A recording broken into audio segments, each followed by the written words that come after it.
कैकेयी के वरदानों के कारण राम ने 14 वर्षों का वनवास स्वीकार कर लिया।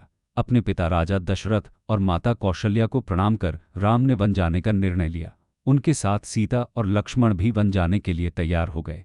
सीता अपने पति के साथ हर परिस्थिति में रहने का व्रत लिया था, इसलिए उन्होंने वनवास की कठिनाइयों की परवाह किए बिना राम के साथ चलने का संकल्प लिया।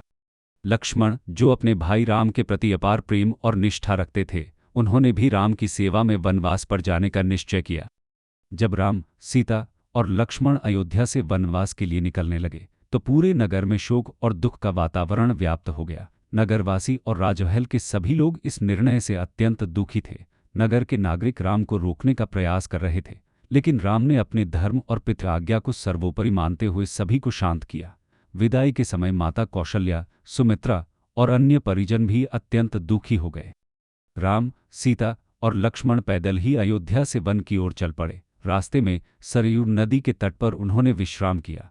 वहां उन्हें गंगा पार कराने के लिए निषादराज गुह मिले, जो राम के परम भक्त थे।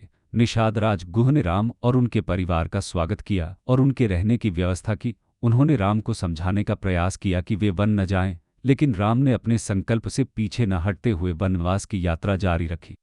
राम, सीता और लक्ष्मण ने वन में अपनी यात्रा को जारी रखा और अंततः उन्होंने चित्रकूट में ठहरने का निर्णय लिया। चित्रकूट का वन क्षेत्र शांत और प्राकृतिक सौंदर्य से भरपूर था। वहीं पर उन्होंने अपनी कुटिया बनाई और वनवास के प्रारंभिक दिनों को व्यतीत किया। इस दौरान राम, सीता और लक्ष्मण ने सरल जीवन को अपनाया और वन की कठिनाइयों को सहर्ष स्वीकार किया।